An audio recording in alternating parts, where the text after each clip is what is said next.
Welcome to the Veil of Truth, your gateway to uncovering hidden insights and illuminating mysteries. I'm thrilled you've joined our global community. Whether you're watching from a bustling city skyline or a quiet countryside, we're glad you're here. Globe showing Europe, Africa, so tell me, where are you tuning in from today? Chapter 1, The Summons.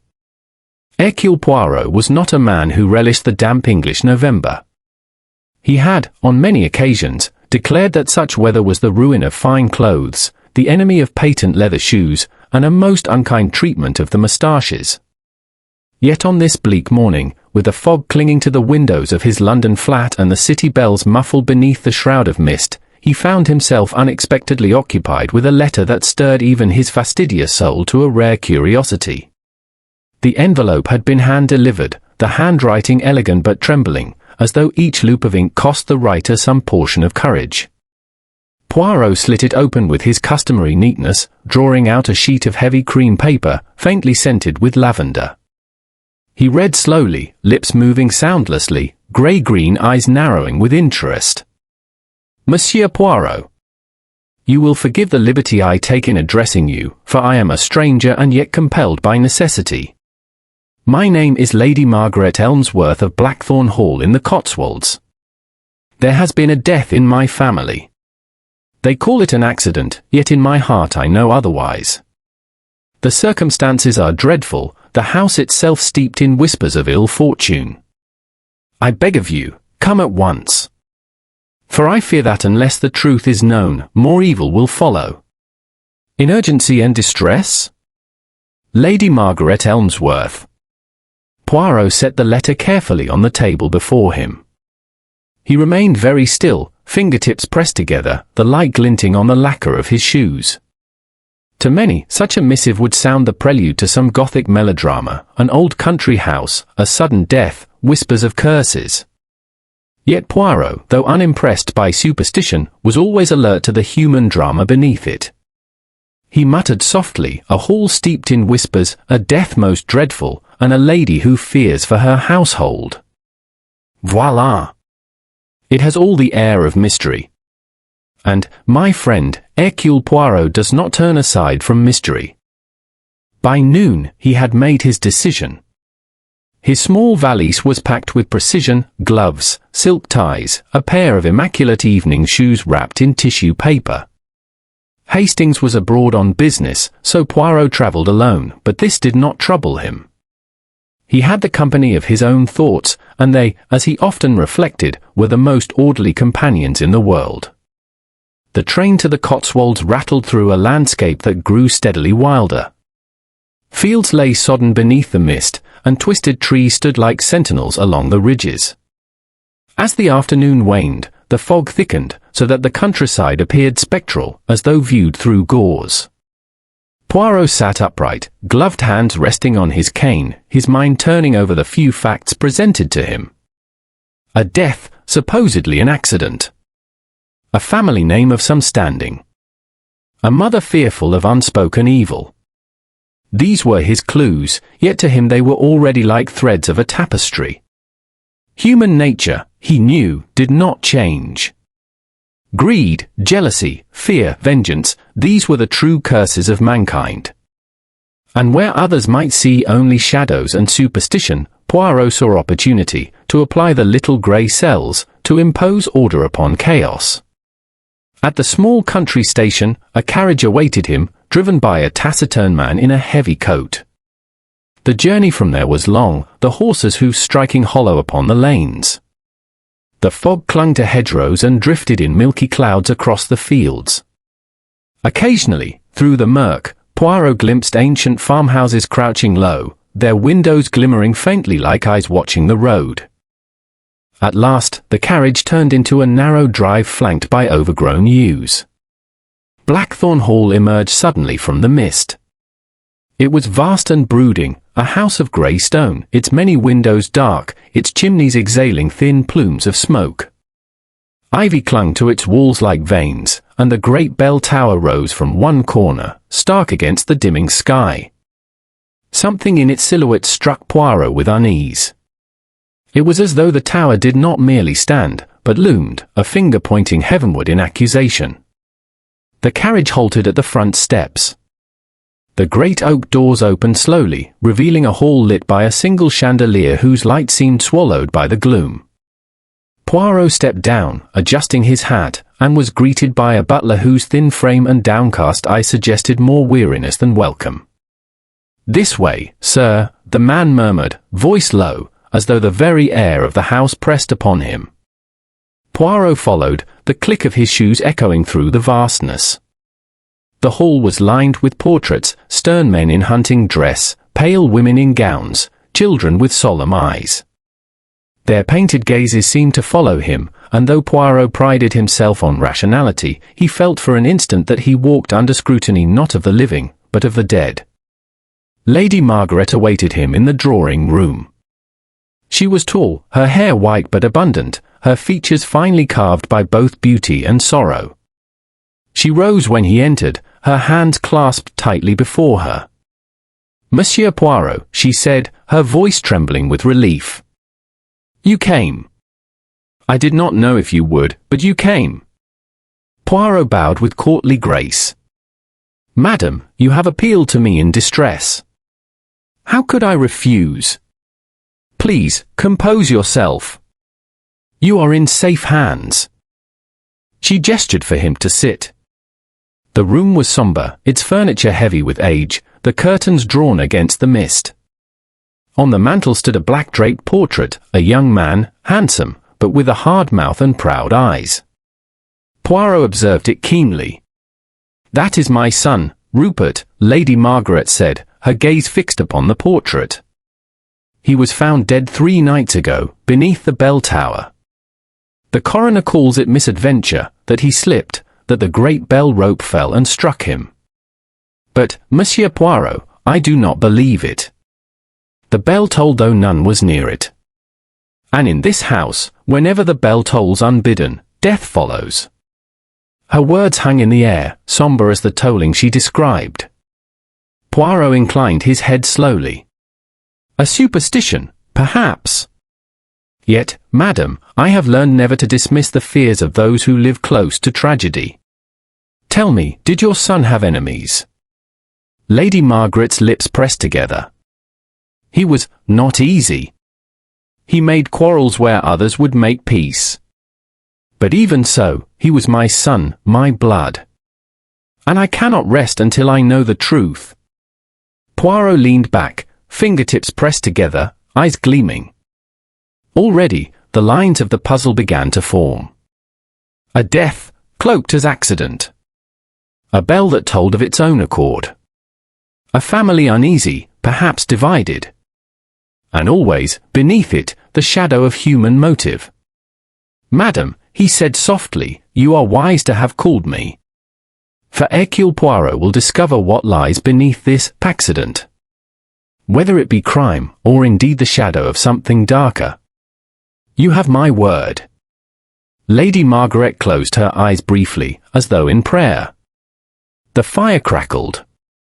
Outside, the fog pressed against the windows like a living thing. Poirot sat immaculately poised, the faintest smile beneath his moustaches, for already the hunt had begun. Chapter 2: The House of Echoes.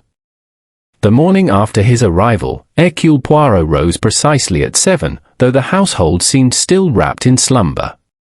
He dressed with fastidious care, a perfectly knotted tie, patent shoes polished to a mirror, and his silver moustache comb employed until every hair obeyed. Even in the bleak corridors of Blackthorn Hall, Poirot would be immaculate. To his mind, order in one's appearance prepared the little grey cells for order in thought. The house was vast and old, its passages meandering like a labyrinth. Poirot found himself descending a broad staircase whose carved banisters bore the marks of centuries. Below, the great hall spread out in dim light.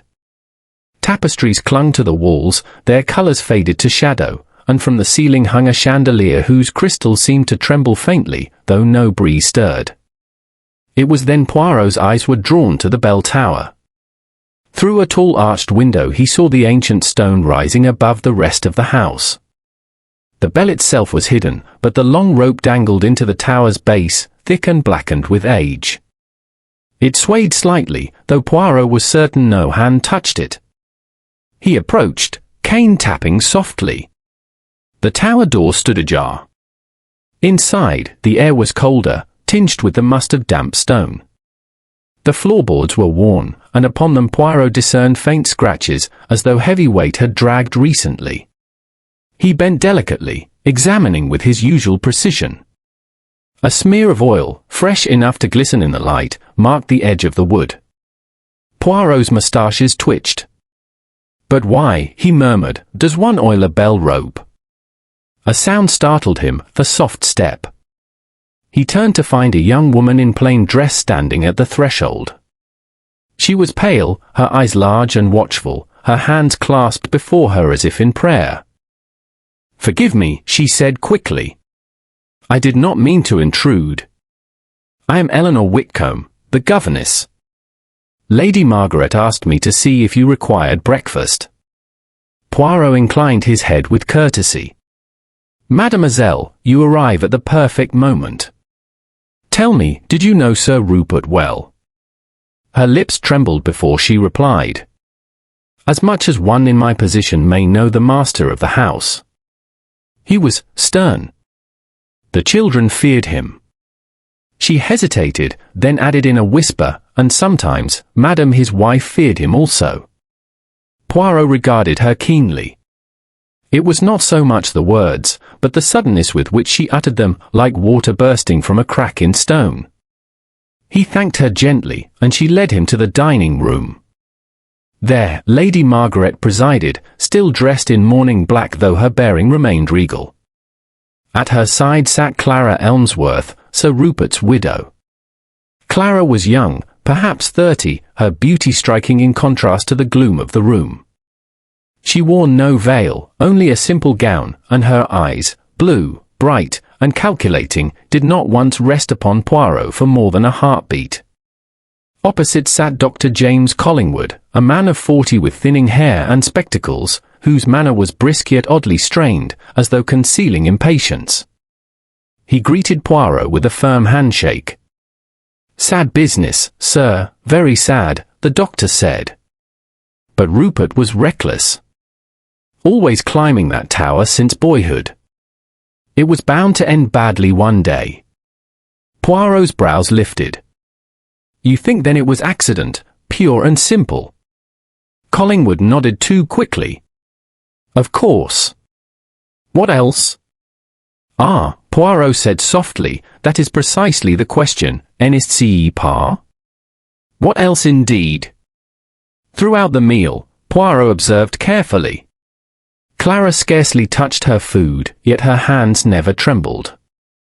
Lady Margaret spoke with dignity, but when Clara's name was mentioned, a subtle tightness crossed her features. The governess, Eleanor, served the tea with downcast eyes. The butler, Thomas Briggs, entered and withdrew with mechanical precision, yet Poirot noted his glance toward the bell tower visible through the window, a glance not of respect, but of dread. When breakfast concluded, Lady Margaret requested Poirot's company in the library. The room was heavy with the scent of old leather and tobacco. Above the fireplace hung another portrait of Rupert, painted in his youth. The artist had captured a man of charm, yet the eyes betrayed arrogance. "My son," Lady Margaret began, her voice low, "was not beloved. I will not deny it to you, monsieur. But he was my son. And this house, cursed or not, shall not hold his death as a thing unexplained. The coroner speaks of misadventure, yet I know," she faltered, then whispered, "I know someone wished him gone." Poirot bowed gravely. "Madam, I seek only truth. To reach it, I must know all. Who was in the house on the night he died?" She listed them, Clara, herself, Dr. Collingwood who was staying as a guest, Eleanor the governess, and the staff, Briggs the butler, 2 maids, and the cook. "A small household now," she added. "The estate is not what it was." Poirot absorbed each detail. Then he asked, "Tell me of the bell." "I have heard whispers already." Lady Margaret's face grew pale. The Blackthorn Bell. It is said to toll before death comes to this house. It tolled when my husband died, when my father-in-law passed, even once for a maid who drowned in the river. And now it tolled for Rupert. The villagers speak of it as a curse. Perhaps it is. But I cannot bear to think my son was merely the next victim in a chain of fate. No, there is a hand in this, I am certain. Poirot studied her keenly. Superstition, yes, but beneath it lay a mother's instinct. He had learned never to disregard such instincts. They were often sharper than evidence. Later that afternoon, Poirot wandered alone through the grounds. The bell tower rose grim against the grey sky. He ascended the narrow stairs cautiously. At the top, the bell hung immense, its surface mottled with age. The rope stretched downward, stiff and frayed in parts, but strong. He touched it lightly and felt the faintest tackiness, oil, as he had seen below. Then, faint but distinct, he heard it, a low creak, as though weight shifted above him. He glanced swiftly upward, but there was nothing, only the bell, still as stone. Yet the silence that followed was so profound it seemed almost alive. When he descended, the butler stood waiting at the tower's base. His face was pale. "Begging pardon, sir," Briggs said hoarsely, "but you'll not want to linger there after dusk. The bell has a will of its own. Best leave it be." Poirot gave a small smile. "A will of its own, monsieur? Or perhaps, the will of another?" The butler's eyes flickered, and he said no more. He merely bowed and hurried away, leaving Poirot in the chill shadow of the tower. Poirot looked once more at the rope, swaying gently though no hand had touched it, and murmured, "Yes, the house has its echoes. But they are not the echoes of ghosts, I think. They are the echoes of secrets." Chapter 3, The Household. Hercule Poirot, though never given to idle wandering, requested on the following morning that the members of the household be gathered, one by one, in the morning room. He desired to form impressions, always the impressions first, before the facts, for human beings often betrayed more in their manner than in their words. The morning room was a handsome chamber with tall windows that admitted pale light, though the fog still clung outside, muting everything to shades of grey. Poirot chose a chair near the fire, positioning himself so that he might observe each face in the shifting glow. His small notebook lay at hand, but he scarcely used it. His true record was in the meticulous filing system of his little grey cells. Lady Margaret. Lady Margaret was the first to appear. She moved with dignity, though grief lent her movements a weight that age alone had not imposed. Her gown was again of black silk, her hands clasped before her. "My dear lady," Poirot said gently, "you permit me to trouble you first. I assure you, it is not to pain you but to assist me." "You may ask what you must," she replied. Her voice was steady, though her eyes were shadowed by sleeplessness. Poirot asked her to recount the night of Rupert's death. She described how she had retired early, a headache pressing upon her. Clara had been with her briefly before bed. The doctor, Collingwood, had taken a late brandy in the library. Briggs the butler had locked the doors at 10:30. The house was still. Then came the bell, she whispered. It tolled once. The sound froze my blood. I rose and hurried to the window, but all was darkness. Later, there were shouts. My son, they had found him beneath the tower. Her eyes filled with tears, and Poirot inclined his head respectfully. He asked nothing further. A grieving mother could be both candid and blind. Clara Elmsworth. Clara entered next. She was dressed not in black but in a dark blue that accentuated her striking eyes. She carried herself with a poise that suggested she had rehearsed her composure. "Madam," Poirot said with courtesy, "I regret that in sorrow I must question you. Yet it is essential." "I understand," she replied coolly.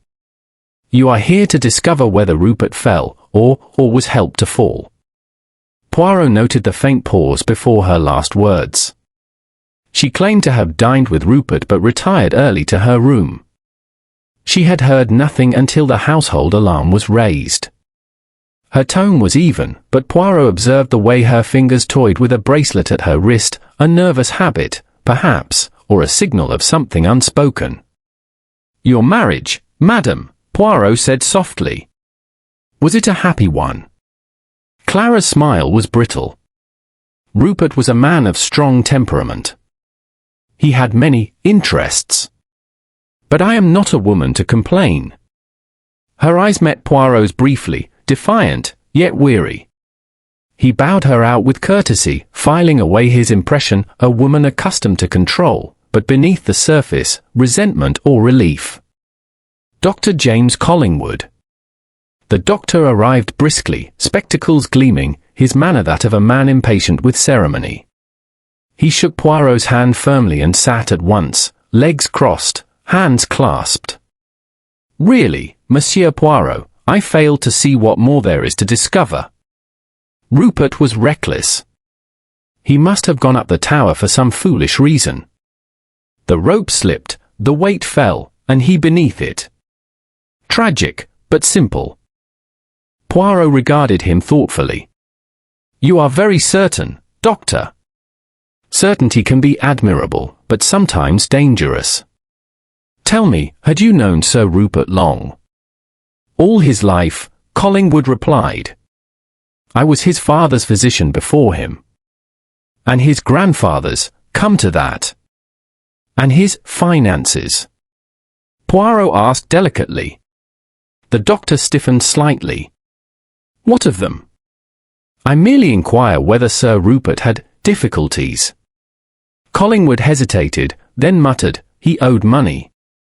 "To many. But that is hardly unusual among his class." Poirot filed the reaction away. A man too eager to close the case, too quick to dismiss all other possibilities. "Why?"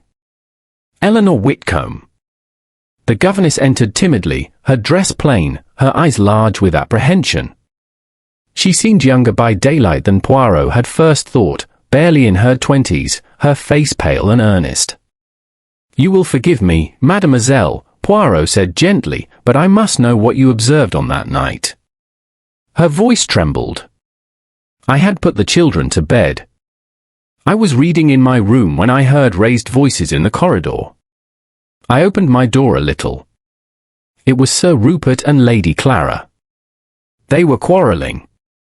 I did not hear the words clearly, only the anger in them. Then they parted, he towards the tower, she back to her room.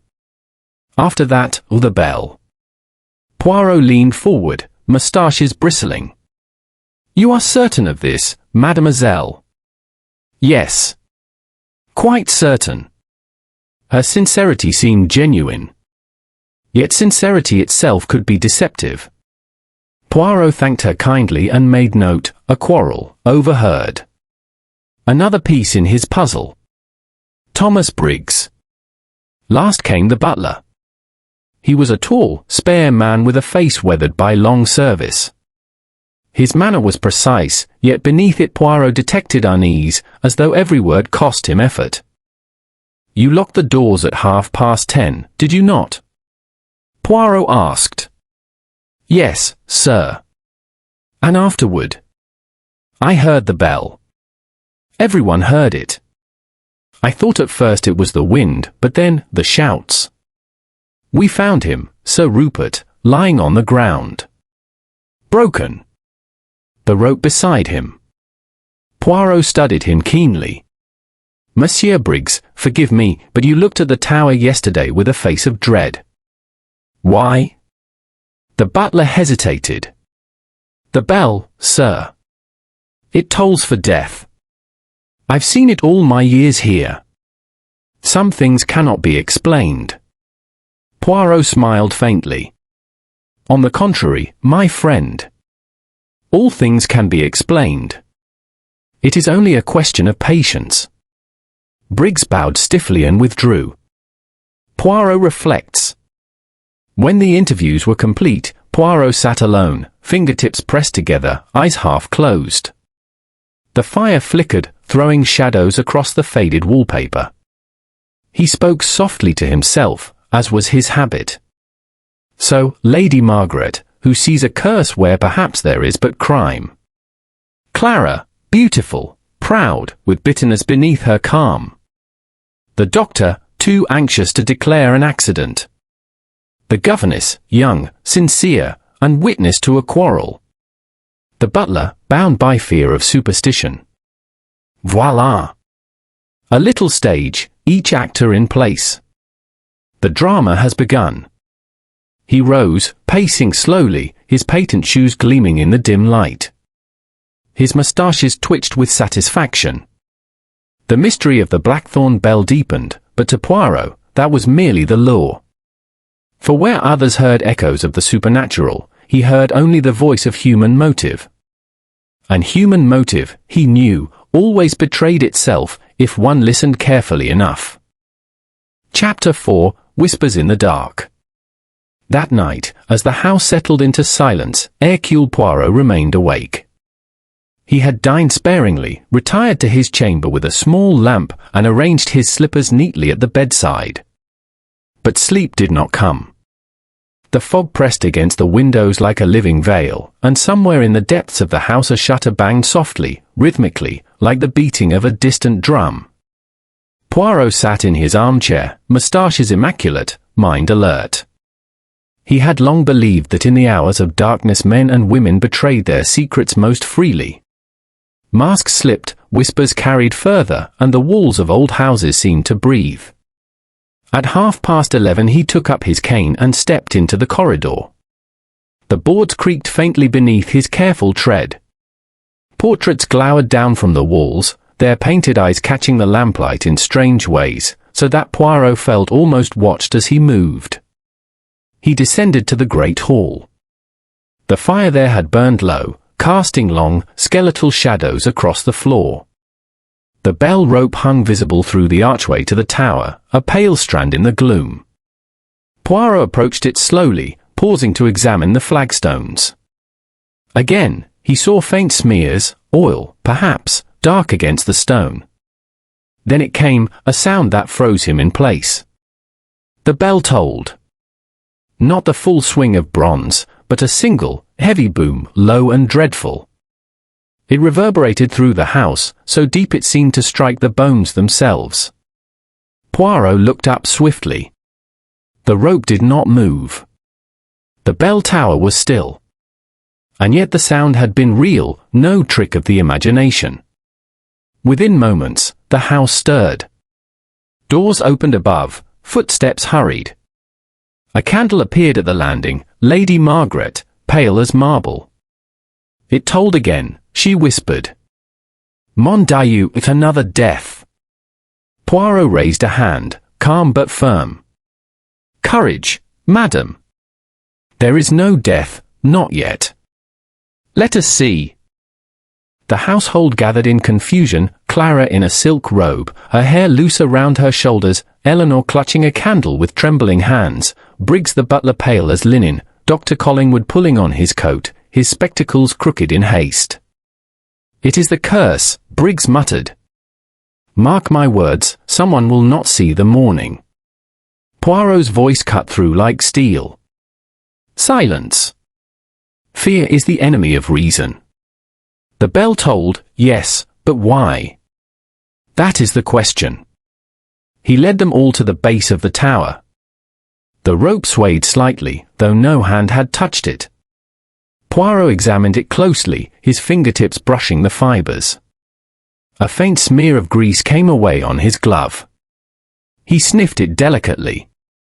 Oil, he murmured. Fresh. Why should a rope need oil? Clara's voice, low and hard, broke the silence. Perhaps to conceal tampering. The others turned to her. She met their eyes without flinching. Rupert's death was no accident. I told him so often enough, his enemies would one day see him destroyed. And now you see the proof. Dr. Collingwood snapped. "Madam, this is hysteria. The bell is ancient, it may creak, may sound with the shifting of beams." "You speak nonsense." Clara smiled thinly. "Do I, Doctor? Or is it that you wish us to believe in accidents, because truth would prove inconvenient?" The exchange was sharp, dangerous. Poirot interposed smoothly. "Messrs, mesdames, recrimination will bring us nowhere. The truth will come in time. For now, back to your beds. Let us see if the dawn brings death, as the superstition claims." One by one they departed, though uneasily. Poirot lingered, standing alone in the tower's shadow. He touched the rope once more, thoughtful, then retired at last to his room. A midnight confession. But the night was not yet done. At some hour past midnight, there came a soft knock at Poirot's door. He rose at once, and opened to find Eleanor Whitcomb, the governess, pale and trembling, her shawl pulled tightly about her shoulders. "I cannot sleep," she whispered.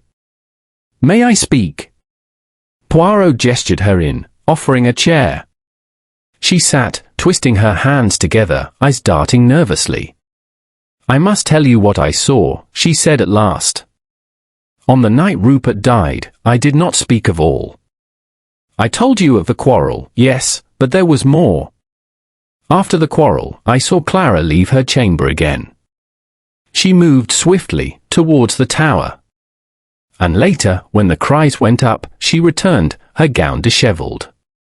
I did not want to accuse her, but I cannot keep silent any longer." Poirot regarded her steadily, his face unreadable. "Mademoiselle, you are brave to speak. But you must remember, in darkness, the eyes deceive. And in the quarrels of marriage, passion does not always mean murder." She bowed her head, but he saw the relief of confession in her trembling frame. When she had gone, Poirot stood long at the window, staring into the fog that clung to the grounds. The bell tower loomed dark against the sky, its outline faint in the mist. He murmured to himself. "So, Clara quarrels, Clara walks by night. But is it guilt, or is it despair? We shall see." The dawn after. The household awoke in dread expectation. The servants whispered in the kitchens, the maids pale and weeping. Lady Margaret moved like a figure carved from stone, waiting for news of death. But the hours passed, and none in the house was harmed. At breakfast, Poirot announced calmly, "You see, the superstition fails. The bell tolled, yet all are alive. Therefore, it is not fate, it is not curse, it is human contrivance.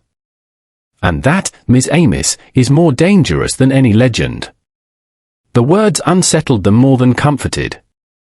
Clara's lips pressed tight, Collingwood scowled, Briggs crossed himself, and Eleanor avoided all eyes. Poirot, immaculate as ever, sipped his chocolate and thought, the bell has spoken twice. But not with the voice of spirits. With the hand of man. And I will find that hand. Chapter 5, The Uneasy Village. The morning after the phantom tolling, Hercule Poirot resolved to leave the brooding corridors of Blackthorn Hall for a time. His little grey cells, though precise, thrived on variety of stimulus, and he knew well that the truth of a great house was often reflected in the whispers of those who lived in its shadow. A footman brought his overcoat and cane. Poirot stepped out into the chill November air. The fog had lifted slightly, but the sky remained a heavy pewter, and the fields stretched damp and barren around him. Blackthorn Hall loomed behind, its bell tower rising stark against the horizon like a warning finger.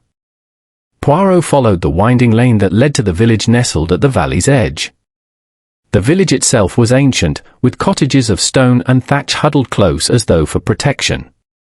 Smoke curled from chimneys, and the faint tang of wood fires lingered in the air. But as Poirot passed, shutters twitched, and more than one villager turned away abruptly.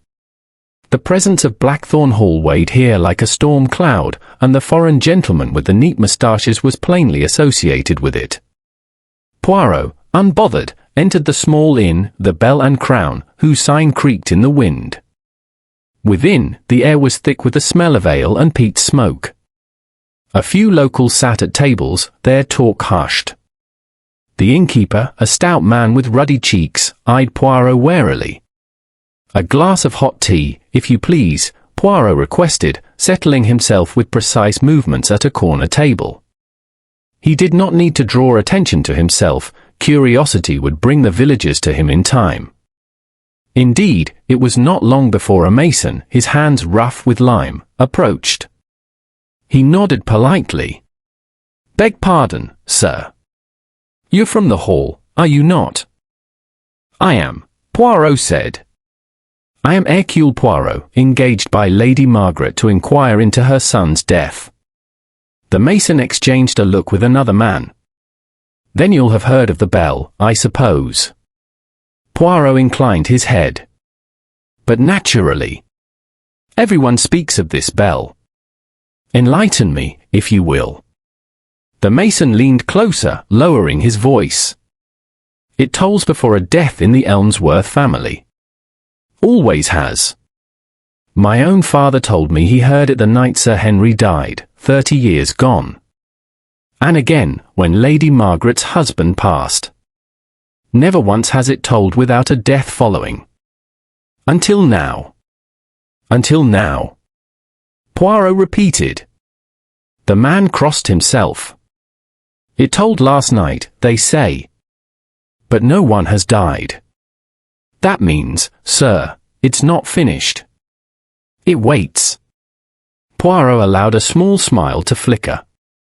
"Or perhaps, my friend, it means only that someone in the hall wishes to play upon your fears." The innkeeper interjected, wiping his hands on a cloth. "That Bell's cursed, sir. Mark me, cursed. They say it was hung by a monk in the old times, a monk who swore vengeance when the Elmsworth seized churchland. He was hanged for his trouble, but before he died, he spat out a curse. Whenever the bell tolls without hand, death shall follow in Blackthorn Hall." A murmur of assent rippled among the men. Poirot sipped his tea delicately. Legends were, he knew, the camouflage of crimes. But sometimes within them, a kernel of truth gleamed. Another villager, an elderly woman with a shawl pulled tight, spoke from her corner. "You'll not find anyone in the village weeping for Sir Rupert. He was cruel. He took what he wanted and paid little. There are girls here who'll not walk the lanes at night for fear of meeting him. And debts, the debts. Even Dr. Collingwood, decent man though he is, was near ruined by him." Poirot's brows lifted slightly. "Indeed?" "Aye," she continued. "The doctor lent him money to cover his gambling. Rupert promised repayment, never came. The doctor near lost his practice for it." Poirot filed it neatly away. A motive more tangible than superstition. When at last he departed the inn, the villagers watched him go with a mixture of fear and hope, as though he might somehow banish the shadow that had long darkened their valley. The mason's account. Before returning to the hall, Poirot paused at the mason's workshop, a low building near the churchyard. The mason, who had spoken earlier, welcomed him cautiously. "You repaired the bell rope, I am told?" Poirot inquired. The man nodded. 3 weeks passed. The old rope had frayed. I fitted a new one, hemp and sturdy. But when Sir Rupert died, I saw it after. Someone had greased it near the pulley. Not my work, sir. Someone meddled with it. Greased it? Poirot asked softly. Aye. With oil, thick and black. It would make the rope run swift, too swift. If a man stood beneath when the weight came down, he'd no chance. Poirot's moustaches quivered. Confirmation of his suspicion. You are very observant, mon ami. Tell me, who had access to the tower? The mason shrugged. Any of the household, I suppose. The key is kept with the butler, Briggs. Poirot thanked him warmly and left, his mind now buzzing with order. The bell was no spirit. It was a machine, tampered with, weaponized. And that meant murder. Return to the hall. The drive back to Blackthorn Hall was long and silent, the fog curling once more along the hedges. As the carriage turned into the grounds, Poirot glanced at the looming tower. How easily a legend could conceal design. A death stage to seem the hand of fate, while behind it lay calculation. Lady Margaret awaited him in the library. She rose as he entered, her face lined with anxiety. "You have been to the village?" she asked. "I have, madam. And I have learned much. They believe in your curse most devoutly. But also, they tell of your son's debts, his enemies, his cruelties. They do not mourn him." Her eyes closed briefly. "I feared as much. My Rupert was difficult. Yet still he was my child." Poirot inclined his head. "There is more. The bell rope, madam, was tampered with. Oiled. Prepared. That is no accident. It is deliberate." She gasped softly, hand to her throat. "Then it is true. He was murdered." "Yes," Poirot said gravely. "And the murderer, I think, hides not in the village, but here, within your own house." Her gaze darkened, and for the first time Poirot saw not fear but a quiet, terrible resolve. That night, as he retired, Poirot looked once more from his window. The bell tower stood black against the moonless sky. He whispered to himself. "The curse of the bell? Non. The curse is human greed, human hate. And that, Miss Amos, I shall expose." Chapter 6, Shadows of the Past. The following morning dawned grey and raw, the mist thick upon the lawns. Blackthorn Hall seemed almost a retreat into itself, its windows dull and its stone walls weeping moisture. Hercule Poirot breakfasted with quiet composure, though around him the household moved in strained silence. Clara pushed her food listlessly, Eleanor kept her gaze down, and Dr. Collingwood fidgeted with his cup. Briggs the butler alone maintained his solemn dignity, though his hands trembled faintly as he poured the coffee. Poirot's eyes missed nothing.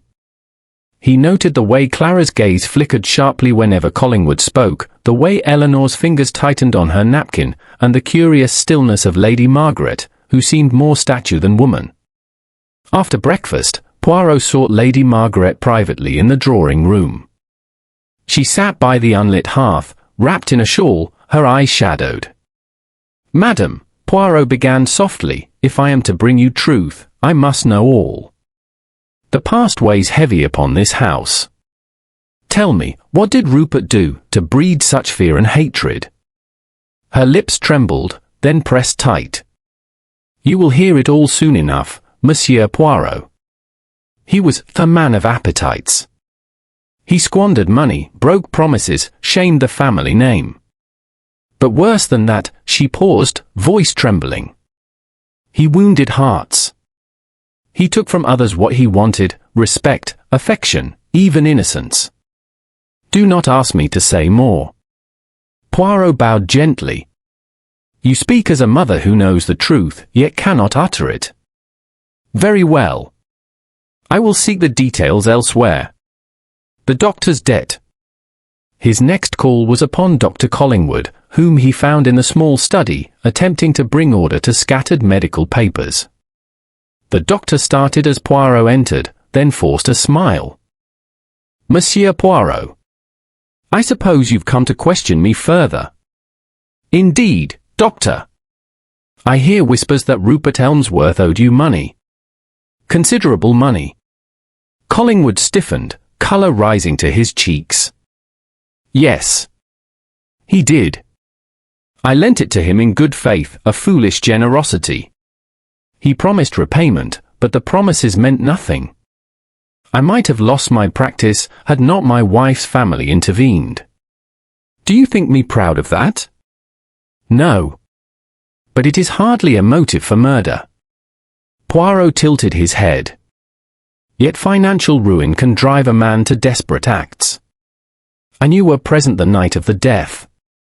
The doctor's fists clenched. Are you accusing me? Not accusing, doctor. Only observing. You quarrelled with Rupert. Quarrelled? Yes, often. He mocked me for my profession, for my debt. But to kill him? No. I swore an oath to preserve life. Whatever my bitterness, I am not a murderer. Poirot regarded him thoughtfully. The protest was sincere, perhaps too much so. The widow's wrath. Later, Poirot encountered Clara Elmsworth walking alone upon the misty terrace, her cloak drawn tight. She turned as he approached, her eyes blazing with defiance. Come to accuse me, Monsieur Poirot? I see it in everyone's eyes. They think I killed my husband. Perhaps they even hope it. Poirot lifted a brow. And did you? She laughed bitterly. No. But if I had, it would have been justice. Rupert was cruel, not merely careless, but cruel. He struck me, mocked me, paraded his mistresses before my face. He threatened to cast me out without a penny. Do you wonder that I hated him? But hate does not always mean murder. Poirot's gaze softened. You are a woman wronged. But wrong can lead to vengeance. Tell me, on the night of his death, where were you? I will not account to you like a criminal, she flared. Then, more quietly, I was in my chamber. Alone. That is all I will say. A poor alibi, Poirot thought, but the raw passion in her voice felt more wounded than guilty. Still, passion could be the most dangerous of all motives. The governess's secret. In the afternoon, Poirot sought Eleanor Whitcomb. She sat in the schoolroom, tidying books that no child now read. Her face was pale, her hands restless. Miss Whitcomb, Poirot said gently, you spoke to me before of Clara's movements. But there is more upon your conscience, is there not? Her eyes widened. How do you know?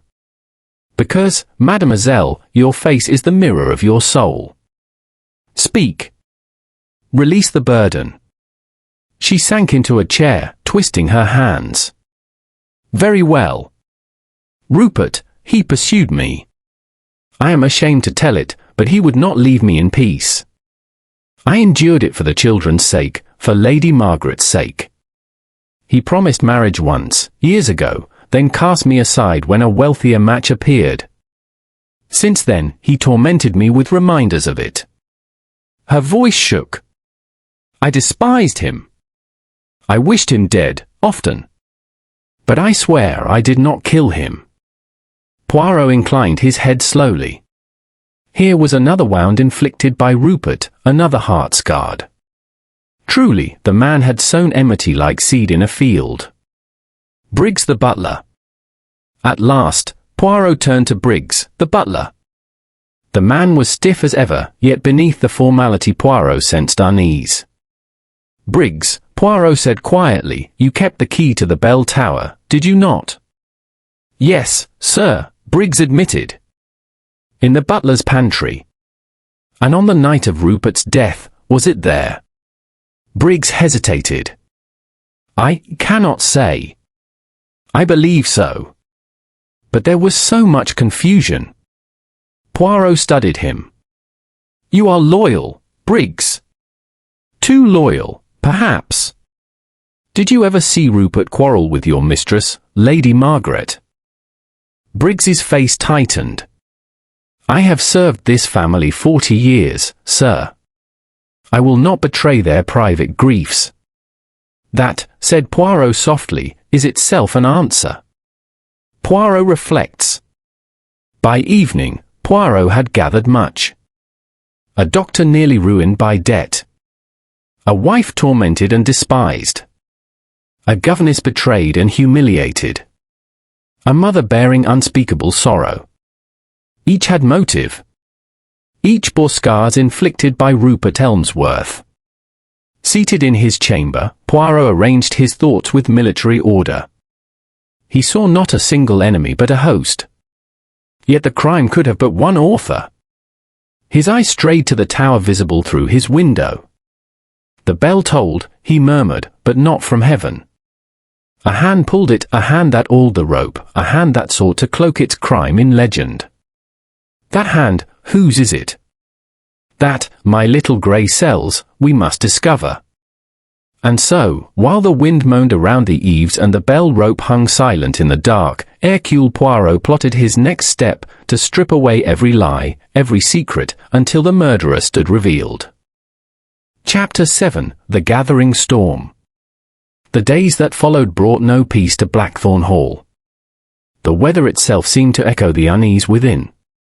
A relentless wind drove through the trees, rattling the shutters and moaning around the bell tower. The servants crept about as though fearful of waking some unseen presence, while the family lived in a state of open suspicion. Poirot moved among them like a calm figure in the eye of a storm. He listened, he observed, and he waited. Whispers and quarrels. It was Clara who first broke the fragile surface of civility. At luncheon, her voice rang sharp against the clatter of cutlery. "Why do we continue to pretend?" she demanded. "We all know Rupert was murdered. And we all know someone here did it. Why should we keep silent, as if it was still a secret?" Lady Margaret stiffened. "Clara, I will not have these scenes." But Clara's eyes glittered with a feverish light. "You fear the truth, Margaret. You always did. Rupert's death has freed you from him, as it has freed me. But which of us wielded that freedom?" Dr. Collingwood slammed his glass down. "Enough. This house has become a madhouse of suspicion. If you mean to accuse, madam, then accuse plainly." Clara turned to him, her lips curling. "And why not you, doctor? Everyone knows Rupert bled you dry with his gambling debts. What better motive?" The doctor half rose, his face livid. "You vile." Poirot's quiet voice cut across the uproar. "Messrs, mesdames, such outbursts do not bring clarity. They bring only chaos. If there is guilt here, it will not be proved by shouting." But the words did little to soothe. The meal ended in icy silence, each face tight with unspoken rage. Eleanor's agitation. That evening, Poirot found Eleanor pacing the corridor outside the schoolroom. Her hands twisted at her shawl, her face pale with strain. "Monsieur Poirot," she whispered, "you must end this soon. The atmosphere is unbearable. Everyone watches everyone else. I cannot sleep, I cannot think. Sometimes I hear the bell in my dreams." Poirot regarded her keenly. "Mademoiselle, do you speak from fear of discovery, or from fear of danger?" Her eyes filled with tears. "I do not know. I only know I feel trapped, as though the house itself conspires against us." Poirot laid a gentle hand on her arm. "Courage, mademoiselle. The truth is near. Endure but a little longer." A midnight intruder. The storm reached its height 2 nights later. Rain lashed the windows, and thunder rolled over the valley. Poirot, wakeful as ever, sat reading when a faint creak reached his ear. Setting down his book, he rose silently and opened his door. A shadow moved at the far end of the corridor. Someone in a dark cloak, slipping swiftly toward the tower stair. Poirot followed, his steps noiseless on the carpet. The figure did not hear him. Down the narrow spiral stair they went, deeper into the tower's gloom. At last the shadow halted at the bell rope. A hand reached out, but before it could touch, Poirot's voice rang out. "Ah, so. The midnight visitor. May I ask what you intend, madam?" The figure turned. It was Clara. Her face, lit by Poirot's lamp, was white and desperate. "I came to see it," she said hoarsely. "The rope. The cursed thing that took him from me. Sometimes I think if I touch it, I will understand." Poirot studied her intently. There was wildness in her eyes, yes, but not the cunning of guilt. "To understand, madam, you must not touch, you must think." "That is what I do." She gave a low, bitter laugh. "You think too much, Monsieur Poirot. Perhaps you will think yourself into the grave before you find your truth." Then she swept past him, her cloak brushing his sleeve, and vanished up the stair. Poirot remained a long while, gazing at the rope. Rain dripped from the tower roof above, mingling with the faint glisten of oil still staining the fibers. He murmured softly, "Someone wished us to believe in fate. But it is not fate that oils a rope." The butler's slip. The following day brought another crack in the facade. Poirot encountered Briggs in the pantry, carefully polishing silver. The butler's face was lined with weariness. "You are troubled, mon ami," Poirot observed gently. Briggs hesitated, then said in a low voice, "I have served this family all my life. But I tell you, sir, I wish I had never seen that cursed bell tower." Poirot leaned closer. "And why, Briggs?" The butler's hand shook, and a spoon clattered to the tray. Because on the night Sir Rupert died, I heard the bell myself. I swear it rang before the cry went up.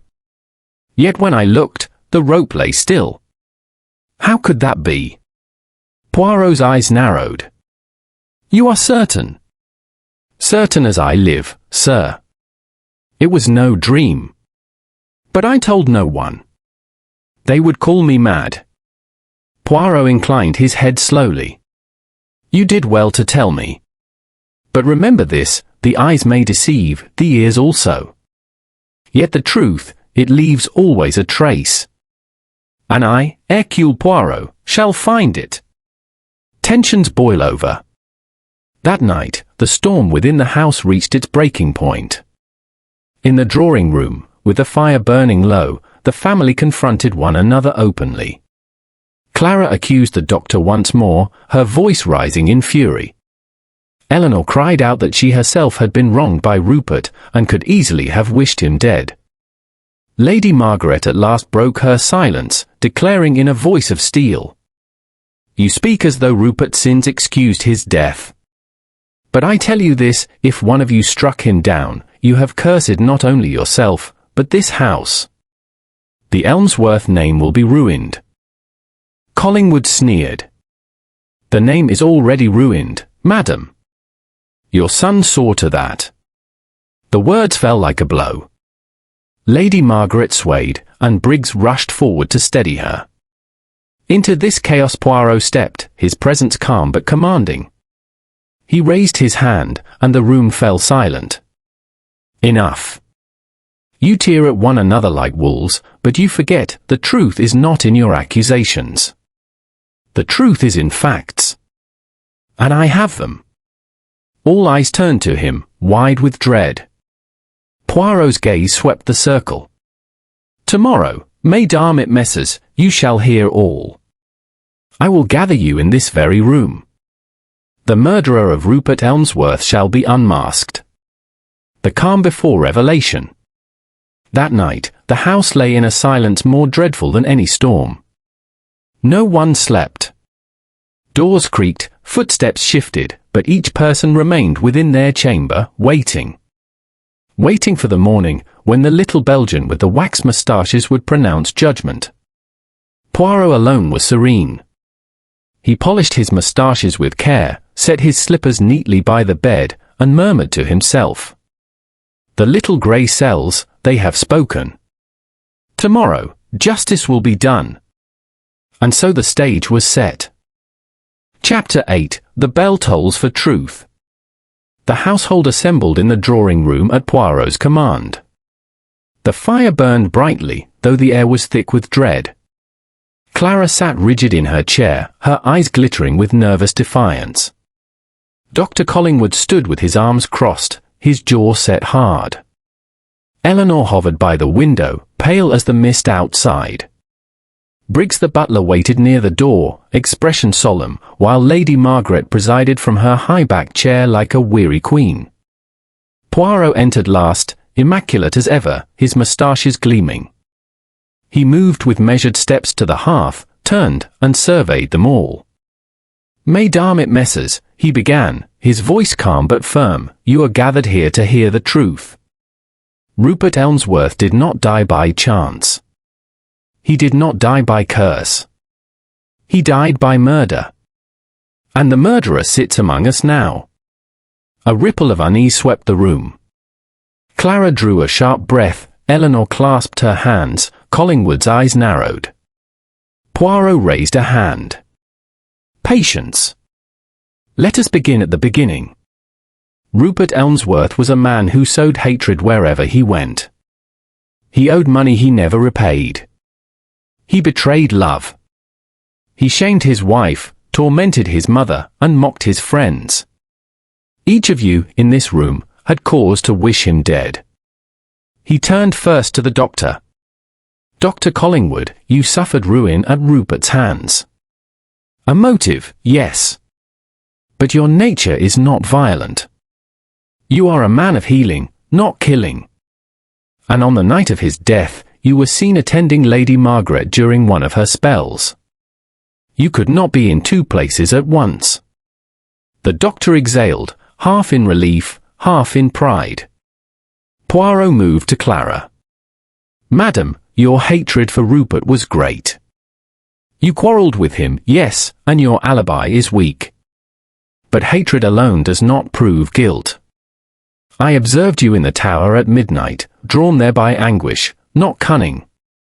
You are wounded, but not the hand that struck." Clara closed her eyes briefly, as though in exhausted release. Poirot's gaze shifted to Eleanor. "Mademoiselle Whitcomb, your tale is one of betrayal, of promises broken. You despised Rupert, as did the others. But when you spoke to me, I saw fear, not guilt. You are haunted, yes, but innocent of this crime." Eleanor bowed her head, tears glimmering in her eyes. "And so," Poirot said softly, "we come at last to those who remain. To Lady Margaret, and to Briggs." The room stilled. Lady Margaret's face tightened, Briggs's eyes flickered, just for an instant. "Lady Margaret," Poirot said gravely, "you spoke of Rupert as a mother who grieved, yet you held back the full truth. You hinted at wounds too deep to name. I wondered, could a mother kill her own son? It would be most shocking, yes. But then, I considered, your grief is real. You loved him still, despite all. No, you are not the murderer." Lady Margaret sagged back in her chair, relief breaking through her composure in a tremor of breath. Poirot's eyes fixed on the butler. "And so, mon ami, we arrive at you. Briggs, the faithful servant of 40 years. The keeper of keys. The guardian of secrets. It was you who had access to the bell tower. You who could oil the rope without suspicion. You who claimed to hear the bell toll when no one else did. Ah, but that was your mistake, to invent a tolling that left no mark. In your eagerness to strengthen the legend, you betrayed yourself." Briggs's face turned ashen. "Monsieur, no, I." Poirot's voice sharpened. "Yes. You. You killed Rupert. Not from greed, not from debt, but from devotion. You served this family faithfully all your life. You saw Rupert shame the Elmsworth name, break his mother's heart, drive the household into misery. You believed the house itself cursed while he lived. So you became the hand of justice, the instrument of the bell." The butler shook his head wildly. "He was a brute.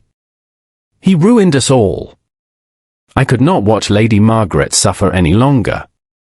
I meant to end it, to make it seem the curse had claimed him, so none would bear blame. Gasps broke around the room. Lady Margaret stared at Briggs, stricken. Clara pressed a hand to her mouth.